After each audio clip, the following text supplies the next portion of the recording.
Don't criticize the food. The crew of the Durant were mainly Hong Kong Chinese, and there wasn't much these little fellows couldn't do. They cooked the meals, ran the laundry, would operate the anti-aircraft guns and fight fires if we were hit, and they even cut our hair. Not with clippers, mind you, but the old way, with scissors and a cutthroat. The Chinese are very proud and loyal people, much like the Gurkhas, and you couldn't help liking them. But not everyone treated them with maximum respect. One morning, early in the trip, we were lined up for breakfast when one of our lads shouted over, "What's this shite then?" This is a phrase heard every day in army cookhouses around the world. The difference is, our slop jockeys were used to being insulted and relished, giving it back to you in spades. The Chinese were not so well-rounded. The gentleman behind the counter made his feelings quite clear by chasing the terrified squaddy around the ship with a meat cleaver until he cornered the lad in the heads.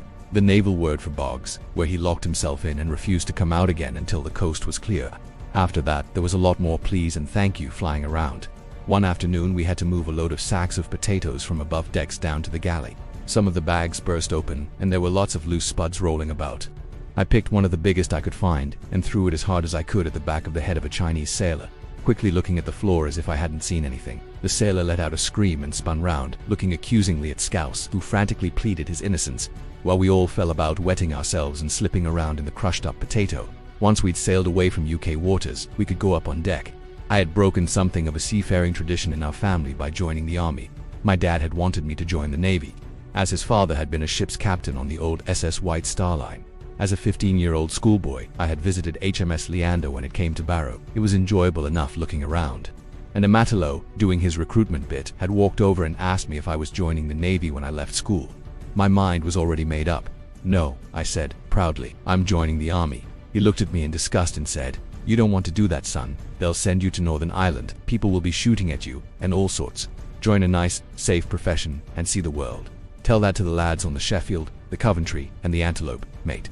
Anyway, my granddad would have been proud of me now. I probably spend more time at sea than some sailors do, and I even got to grips with the lingo. There's the heads, of course, and then the floor is the deck. The walls are bulkheads. The back is the stern, and left and right are port and starboard. I also quickly became acquainted with the tedious monotony of life at sea. Every day was the same. Join the queue for the heads, wash and shave, stow your maggot sleeping bag, and clean the mess deck ready for the captain's rounds, where the captain of the ship inspects and makes sure everything is shipshape. You were herded from port to starboard, fore to aft, where everyone was trying to get their little bit of deck nice and shiny for the skipper. Topside there was nothing to see for miles and miles, just water and the odd seabird, and then the horizon curving away to nothing. It felt very lonely. We were in our little cocoon, our own small boat sailing down with no one to keep us company. We had no idea of the scale of the task force steaming down with us, just out of sight beyond the curvature of the earth, as this was still the very early stage of Operation Corporate. We were all still in a fairly happy and relaxed state of mind. This was just a show of strength by Maggie Thatcher, a bit of saber rattling. The Argies were just bluffing and would bottle it and withdraw to the mainland before we got halfway down there. Even better, with no pubs to spend our cash in, it was a good way of saving some beer money before we turned round for home and started our Easter leave again. The further we went, the worse the weather. The seas became mountainous and the inevitable epidemic of seasickness broke out. I think we were in the Bay of Biscay when it really kicked in. Seasickness sounds like a minor inconvenience, but anyone who has suffered it badly will know what I mean when I say I just wanted to curl up and die. Sadly, we had a war to train for, so we were given some injections that seemed to make it even worse and just got on with it, puking up everywhere. I think the first thing that made us concentrate our minds a little was when a sergeant came round dishing out army wills for us to fill in one afternoon. I don't know what our ma'am would have done with all my worldly possessions, which amounted to one carrier bag full of non-green kit, but she would have got them anyway. Filling in the form brought it home to me that I could actually be going to war here. In a month or two, people I hadn't even met might be trying to kill me, and they might even succeed. It gave a lot of the other guys a few moments' thought, too, but the general consensus was that it was fine. It was why we signed on the dotted line. We were trying hard to keep morale up, something which is important to all soldiers but is even more so for units like ours. A rapier battery has its own peculiar role within the Royal Artillery.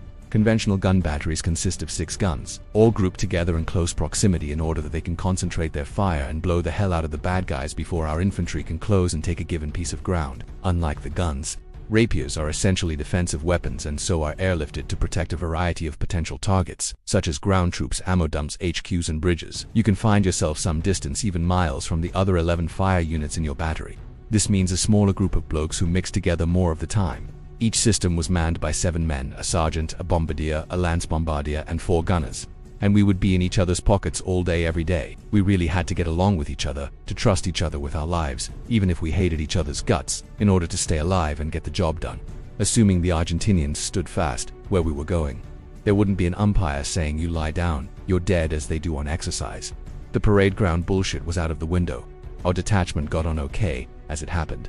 We weren't particularly close back in the barracks, but we all pulled together and worked as a team during the journey south. One thing that did worry us during the voyage was the bashing around the rapiers had taken when they were brought aboard. They'd been loaded with all the loving care you associate with normal army loading, i.e. none. And now, to add insult to injury, they were down below in the tank deck jigging around and getting nicely damp in the salt air. At least one of the launchers was damaged whilst being loaded, which was not a good start. It sounds ridiculous. We were on our way to fight a war, and the kit ought to have been able to take a bit of punishment. Rapier was never designed to travel 8,000 miles across the rolling Atlantic in a flat-bottomed boat. It was designed to travel on the roads and fields of Western Europe, a Land Rover towing the launcher, followed by a second Land Rover, known as a detachment support vehicle, carrying the rest of the equipment, tracker and crew. It was a notoriously sensitive bit of kit, with lots of things that could go wrong, and this treatment was a major concern. The motion of the ship wasn't our only worry. Unlike home, the Falklands weren't known for its miles of tarmac, gentle meadow and well-made Teutonic forest tracks. It was basically a craggy hill jutting up out of the waves, and we would be relying on seeking helicopters to lug us around. That meant more jolting and bashing for the rapiers. Mind you, the truth was that nobody really knew how the equipment would work in a combat situation anyway. A field gun can be fired every day, whereas, missiles being expensive things, rapier regiments were limited to live firing once a year, at Benbecula in the Outer Hebrides. It didn't get much more exciting than a day up there. You aimed at a long metal cylinder known as a Rushton, which was towed behind a Canberra bomber. It was extremely hard to actually get a hit. The target was only about 10 feet long, much smaller than an aircraft, and it was a couple of miles away and traveling at around 400 knots. If you did manage to hit the bloody thing, which was either a total fluke or meant you were the direct descendant of William Tell I never did, you got a t-shirt and a crate of beer. On the plus side, at least, it didn't fire back. The rest of the time, we had used a simulator, practicing, tracking and engaging targets on film footage. This was okay, but to be honest, some of today's modern arcade games are a lot more realistic and they take more skill, too.